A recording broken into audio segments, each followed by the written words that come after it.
Assalamualaikum warahmatullahi wabarakatuh. Selamat datang dan selamat pagi teman-teman Rombel 3 dan Ibu Sekerjati Pamungkas MPD. Semoga dalam keadaan sehat walafiat. Hari ini kami dari kelompok 2 dengan anggota Laila Maratus Solihah dan Ella Sarifah akan memaparkan materi mengenai pendidikan lingkungan hidup. Lingkungan hidup sebagai karunia dan rahmat Tuhan Yang Maha Kuasa kepada rakyat dan bangsa Indonesia merupakan ruang bagi kehidupan dalam segala aspek dan materainya sesuai dengan wawasan Nusantara. Maka dari itu, hari ini kita akan membahas mengenai pengertian lingkungan hidup, masalah lingkungan hidup, kerusakan lingkungan karena peristiwa bencana alam, penanggulangan untuk melindungi lingkungan, pengelolaan lingkungan hidup, serta undang-undang lingkungan hidup. Untuk yang pertama adalah pengertian dari lingkungan hidup itu sendiri. Menurut Environment dan Human Environment atau penggunaan dalam pembuatan peraturan disebut lingkungan hidup atau lingkungan hidup manusia. Menurut Undang-Undang PPLH nomor 32 pada tahun 2009 mendefinisikan lingkungan hidup sebagai ruang dengan seisinya termasuk benda, daya, keadaan, dan makhluk hidup seperti manusia dan perilakunya yang saling mempengaruhi. Menurut Otto Sumarwoto, lingkungan hidup ialah jumlah semua benda kondisi yang berada dalam suatu dan saling mempengaruhi. Secara teoritis, ruang tidak dibatasi oleh jumlah. Dan secara sederhana dapat dikatakan lingkungan hidup merupakan kondisi alam dan seisinya yang saling mempengaruhi. Untuk yang kedua ada masalah lingkungan hidup di Indonesia. Untuk masalah yang ada di Indonesia ini ada beberapa masalah lingkungan hidup. Yang pertama ada polusi. Masalah lingkungan hidup yang pertama adalah polusi atau pencemaran lingkungan hidup. Polusi udara, air, dan tanah memerlukan waktu jutaan tahun agar dapat normal kembali. Sektor industri dan asap kendaraan bermotor merupakan sumber pencemaran yang utama. Selanjutnya ada perubahan iklim. Perubahan iklim seperti pemanasan global merupakan hasil dari praktik manusia seperti emisi gas rumah kaca. Pemanasan global ini menyebabkan meningkatnya suhu lautan dan permukaan bumi sehingga menyebabkan mencairnya es di kutub dan kenaikan permukaan air laut. Yang ketiga ada populasi. Populasi planet ini mencapai tingkat yang tidak berkelanjutan karena menghadapi kekurangan sumber daya seperti air, bahan bakar, serta makanan. Ledakan populasi di negara-negara maju dan berkembang yang terus menyebabkan semakin langkanya sumber daya. Setelah itu yang keempat ada penipisan sumber daya alam. Penggunaan bahan bakar fosil seperti minyak bumi bertanggung jawab menciptakan pemanasan global serta perubahan iklim. Secara global mulai banyak pihak yang mulai beralih menggunakan sumber daya terbarukan seperti listrik tenaga surya, biogas, mobil tenaga matahari yang diterapkan oleh negara maju. Yang selanjutnya ada pembuangan limbah. Permasalahan ini terjadi terutama di perkotaan seperti di Kali Ciliwung di Jakarta atau di kota-kota besar di Indonesia. Selain limbah rumah tangga, limbah dari sektor industri yang sering dibuang ke sungai juga menyebabkan ikan-ikan mati dan hancurnya ekosistem sungai. Masalah yang selanjutnya adalah kepunahan keanekaragaman hayati. Aktivitas manusia yang menyebabkan kepunahan spesies dan habitat serta hilangnya keanekaragaman hayati. Aktivitas perburuan satwa yang tidak berkelanjutan untuk memenuhi kebutuhan protein manusia seperti perburuan telur penyu atau kura-kura Indonesia yang menyebabkan kura-kura sungai punah. Punahnya spesies berarti punahnya sumber pemenuhan kebutuhan hidup manusia itu sendiri. Untuk masalah lingkungan hidup yang selanjutnya ada deforestasi atau penggundulan hutan. Persoalan lingkungan yang tidak kalah penting adalah hal ini. Pembukaan hutan untuk pengembangan sektor perkebunan terutama sawit menyebabkan pelepasan karbon ke bumi sehingga meningkatkan perubahan suhu bumi. Untuk masalah yang selanjutnya adalah fenomena pengasaman laut. Ini merupakan dampak langsung dari produksi berlebihan gas karbon dioksida, 25% gas CO2 yang dihasilkan oleh manusia. Keasaman laut telah meningkat dalam 250 tahun terakhir ini. Untuk yang selanjutnya adalah penipisan lapisan ozon. Lapisan ozon merupakan lapisan perlindungan yang tak terlihat yang menutupi planet bumi, melindungi kita dari radiasi sinar matahari yang berbahaya. Untuk masalah yang terakhir adalah hujan asam. Hujan asam terjadi karena adanya polutan tertentu di atmosfer. Hujan asam dapat disebabkan karena pembakaran bahan bakar fosil atau akibat meletusnya gunung berapi atau membusuknya vegetasi yang melibatkan sulfur dioksida dan nitrogen oksida ke atmosfer.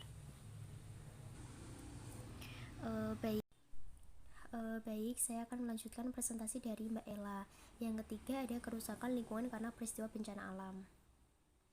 Kerusakan lingkungan hidup adalah proses deteriorasi atau penurunan mutu kemunduran lingkungan. Deteriorasi lingkungan ini ditandai dengan hilangnya sumber daya tanah, air, udara, punahnya flora dan fauna liar, dan kerusakan ekosistem. Penyebabnya adalah letusan gunung berapi, banjir, abrasi, tanah longsor, angin puting beliung, gempa bumi, dan tsunami, dan bencana alam lainnya. Dampaknya itu menjadi salah satu faktor penting yang menentukan tinggi rendahnya risiko bencana di suatu kawasan. Selanjutnya ada studi kasus yang kami gunakan, bisa dilihat ya teman-teman. Yang keempat itu ada penanggulangan untuk melindungi dan melestarikan lingkungan. Kegiatan penanggulangan untuk melindungi dan melestarikan lingkungan ini, adapun usaha-usaha pelestarian lingkungan hidup merupakan tanggung jawab kita bersama dalam hal ini. Usaha pelestarian lingkungan hidup tidak hanya merupakan tanggung jawab pemerintah saja, melainkan tanggung jawab bersama antara pemerintah dengan masyarakat. Nah, pada pelaksanaannya, pemerintah telah mengeluarkan beberapa kebijakan yang dapat digunakan sebagai payung hukum bagi aparat pemerintah dan masyarakat dalam bertindak untuk melestarikan lingkungan hidup.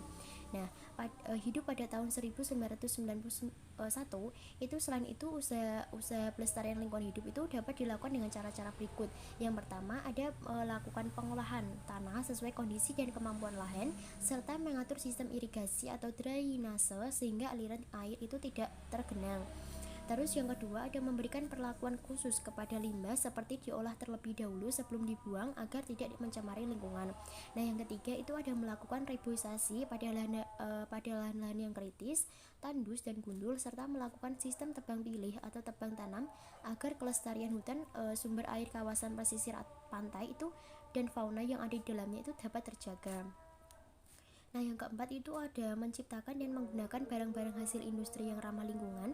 Yang kelima itu ada melakukan pengawasan dan evaluasi terhadap perilaku para pemegang hak pengusahaan hutan atau HPH agar tidak mengeksploitasi hutan secara besar-besaran.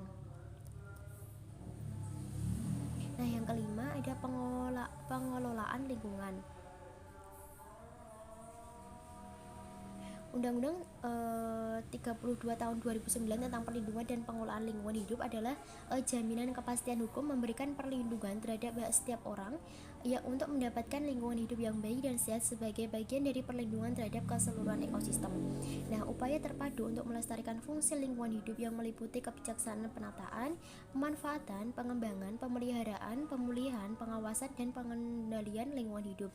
Pengelolaan lingkungan hidup diselenggarakan dengan asas tanggung jawab negara, asas keberlanjutan, dan asas manfaat bertujuan untuk mewujudkan pembangunan berkelanjutan yang berwawasan lingkungan hidup dalam rangka pembangunan manusia Indonesia seutuhnya dan pembangunan masyarakat Indonesia yang seutuhnya yang beriman dan bertakwa kepada Tuhan Yang Maha Esa.